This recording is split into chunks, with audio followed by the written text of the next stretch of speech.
congratulations on the win. Nice little celebration there with Anthony Davis. Yes, sir. Yes, sir. You already know. What does this mean to you guys to be officially in the play-in bracket, in the playoff bracket, and to do it with this kind of win tonight over a team that has really been such a huge rival for you over the second half of your career? Well, I mean, going into the postseason, I think it's two of the hottest teams. I think we were winner of 5. They were winner of 7 or 8 or whatever the case may be. So both teams playing at a high level, and we knew that they're going to come onto our floor and give everything that they had.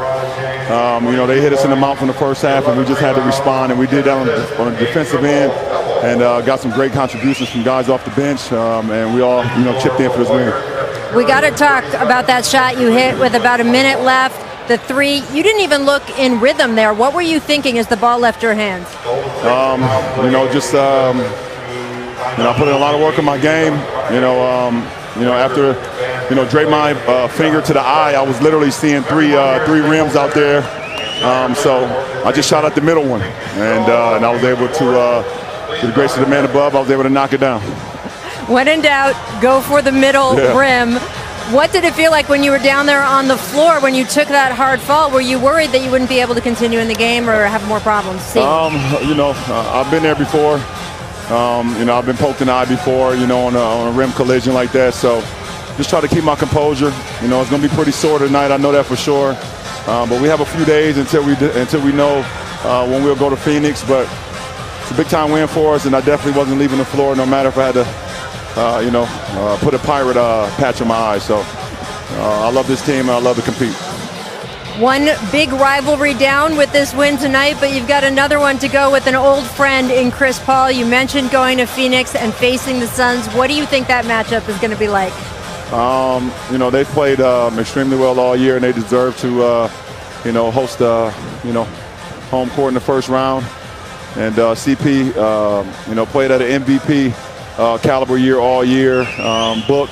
You know, Aiden has grown all year, and they've given those guys a supporting cast around them. So, you know, we know what we're going to get out of CP. We know how good, you know, how great CP is, how great Book is, up-and-coming surgeons from, you know, from Aiden. You know, but it's the other guys as well that we got to make sure we key in on because they've been playing extremely well all year, and that's why they've been the second-best team in the West. Thank you so much, LeBron. Congratulations. We'll see you in Phoenix. You know it. Back to you, Mike. Thank you, Rachel. It has been a tumultuous season for the Lakers. The great start, but then the injuries, first to Davis, then to James. They fell to the 7th spot, had to go in the play-in tournament, and boy, did they have a battle on their hands, but they get the victory and move in to the NBA playoffs, playing Phoenix in Phoenix on Sunday. The time still to be determined. Now Golden State will face off against Memphis in San Francisco on Friday night. We'll have it for you at 9 Eastern start. While Steph Curry at the halftime buzzer, 15 points in the second quarter. The Warriors splashing 10 threes in the first half as they lead the Lakers 55-42. On SportsCenter after the Warriors and Lakers, the second no-hitter in 2 nights. The Yankees' Corey Kluber has number 6 on the season already. We'll see who steps up to the plate in the second half at Staples. Kill the game. LeBron. Steph's team is not supposed to do anything until they get Klay Thompson back and see where he is and see if they can be the Warriors again. LeBron James is wearing the belt, right? I mean, he and his guys, he and Anthony Davis, those guys are wearing the belt. The pressure's on them, but the pressure's been on LeBron James since he stepped into the league. I mean, this is nothing new for him. The question is, he looks pretty good versus Father Time, except for these ankle injuries, Stephen A. And the question is, can he be LeBron James on that ankle? I'm sensing a little vulnerability because usually I mean, this is an Iron Man. This is the guy. Yes. I mean, when he hurt, he ain't hurt. I mean, he never looks hurt until now. Now, 36 years of age, 18 seasons in the NBA. Suddenly, those numbers appear to be relevant to me. What about you? Well, yeah, because the last couple of times he stepped on the court, the ankle didn't hold up for him. Yeah. Right? Even if you have to go out, in regular season games, the stress on the ankle is going to be greater. The stress on the person is greater.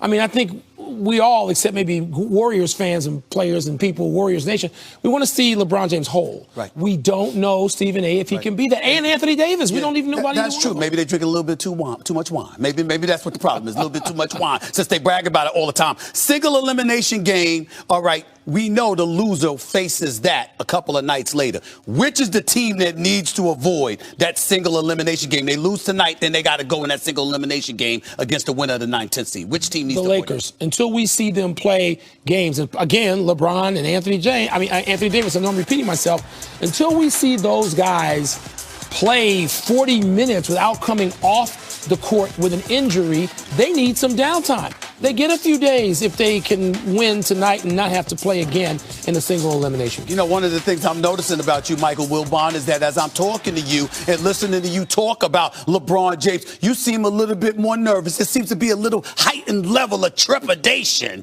that I'm not accustomed to seeing from you, Mike Wilbon. Am I accurate in saying that? You know, you and I are old enough to have been to a whole lot of NBA playoffs where star players were compromised. I mean, we can go all the way back, even the great Bill Russell, and the one time he lost to St. Louis. I believe it was a rolled ankle. We can go to Magic Johnson with that hamstring. Remember Isaiah Thomas as brilliantly as he played. Ankle. Klay Thompson, I mean, Kevin Durant, up until modern times. History is littered in the NBA playoffs with this dynamic. And so you got to acknowledge it. See, and you bring that up, and what I bring up is Steph Curry, and not just the greatness of Steph Curry in terms of the way that he's playing, but look at his movement without the basketball. Look at how he forces people to chase him around. And we know that the Lakers prefer to go big because they don't want to go small. They're going to go big, which means you might find LeBron chasing a few people around, and that ain't going to work. Anyway, we got to get back to that. I'm going to kick it back to SportsCenter. Y'all got a surprise for y'all with SportsCenter with Stephen A. coming up. A rookie's going to be in the house, but we'll get to that later. Back to y'all. Ooh, that's what you call a tease, Stephen A. Here's also a tease. In 40 minutes from now, you've got the Spurs and DeMar DeRozan taking on the Grizzlies. That's the first of our 2 play-in games tonight. Of course, the Lakers and the Warriors at 10 p.m. Eastern. But this is going to be a good one between, as Doris Burke said, 2 young teams that don't know they're not supposed to be here. They want to win this game tonight. She expects it to be physical. You will see it just after SportsCenter with Stephen A. Top of the hour. Team, it looks so much better in person, too. A rematch of last year's finals. Curry blocked by James. Get it out of here. Not on my watch. The Cavaliers are NBA champions. Cleveland! This is for you! Curry dribbles on James. Fakes, comes left hand, drives on James all the way, goes up and scores! What a move by Curry! The one-time darlings are now a dynasty. I've tried to win a championship, and he's been on the other side. We're playing first, in my opinion, the MVP of our league this year, and Steph. So we got to be prepared for everything that they have. They got championship DNA as well. They know what it takes and what it feels like to be in pressure games. So we got to be ready for that opportunity and for that pressure. We've never seen this chapter before. It's not a regular season game. It's not a playoff game. It's a play-in game with the likes of Steph and LeBron. Sometimes we forget just how good we have it in terms of watching the all-time greats in this era. Steph and LeBron are just 2 of 8 players in NBA history to have won 3+ world championships and at least 2 NBA MVP awards. The other 6 are Hall of Famers. Lakers reporter Dave McMenamin joining us now from outside Staples Center to get us ready for tonight's matchup. We know a lot of talk is about the scoring champ, and that is Steph, facing this Lakers defense. But what else are the defending champs worried about tonight? Kevin, I spoke to Kyle Kuzma yesterday, and I said, Steph Curry's the head of the snake, but what about the rest of the snake? So he said, you have